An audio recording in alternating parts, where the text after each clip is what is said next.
retired One Health epidemiologist. To get credentials out of the way, I have a Doctor of Veterinary Medicine and a PhD in epidemiology.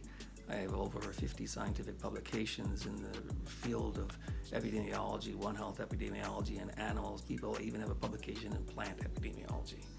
As well as risk assessment, health risk assessment, and benefit cost analysis of health management systems.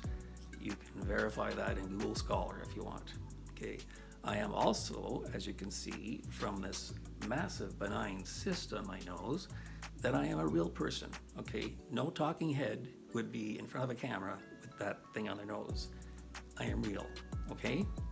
So, I've been asked to come out of retirement by a company called Novometrics, who is working with a network of people to try to get messaging out there to help with COVID-19. Lots of people are doing this. I just want to help out as much as I can. Okay, so our message is prevent, detect, protect.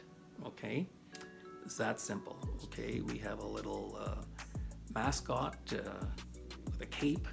We call him exponential superhero, and basically we're asking you to be an exponential superhero. So what do we mean by that? Well, contagious disease spread is inherently exponential. By that we mean, I'm sure you've heard it before, you sneeze on 2 people and give them your cold, and they each sneeze on 2 people, they give an additional 4 people, so we're now up to 4 plus 2 plus 1, 7 people have it, and then those 4 people spread it to 2 more people. It spreads exponentially, okay? That average number of new cases created per existing case is referred to as the reproductive ratio, and you'll hear about people talking about that as R. So it's inherently exponential, okay?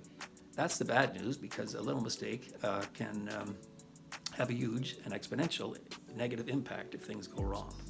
The good news is disease spread is inherently exponential. The good news is that means if you do something right and prevent infection, prevent yourself from getting it, or once you get it, prevent further spread from you, you have an exponentially positive impact in the number of cases you prevented, that whole tree, okay? Now, it's true those people sort of down the tree, so to speak, can be infected from other sources, that's true, and some of them will, okay? But you literally have, it's true to say, can have an exponentially positive impact. So that's why we want you to be an exponential superhero by preventing disease through things like everybody's talking about: washing your hands, social distancing, sneezing into your, coughing into your elbow, all that kind of stuff, okay, to prevent spread. We need you to help detect spread, or detect infection, okay, by when you feel sick. Okay, you have a temperature, you have the symptoms that everybody's talking about, clinical signs. If you have those, you need to be aware and looking for those in yourself and in your loved ones. So that's detection, and get a test by whatever rules or guidelines are in place in your area, wherever you're living, for testing. And then protect by really isolating yourself then, okay? Remember, viruses don't read quarantine notices or health policies or economic policies, okay? They only go where we let them go, okay? It's because we let them spread by not being careful with all these things that people get sick.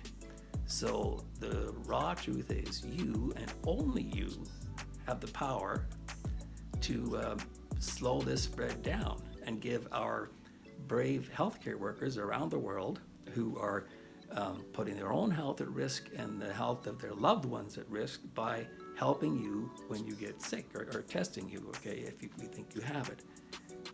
It's not just a nice thing to do, this social distancing and hygiene, washing your hands and all that stuff. It's the only tool the planet has at this point in time, March 25th, 2020, to reduce the spread of this, to, as they say, flatten the curve, reduce the number of seriously ill people going to the hospital all at one time.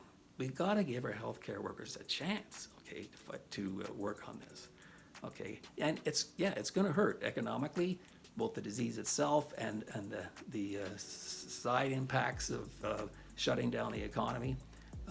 But we have to address the biology first. Viruses don't care about the economy, okay? We address the biology in a solid way, that will help the economy come along, okay? So that's what we're asking you to do. Be an exponential superhero, prevent, detect, protect, okay? And you can have an exponentially positive impact that way. You're the only one that can do it. Your doctor can't wash your hands for you. Your politician can't sneeze into your sleeve for you or social distance for you. Only you can do that. And that's the only thing viruses listen to or obey. So it's up to you, okay? So please do this. Thank you.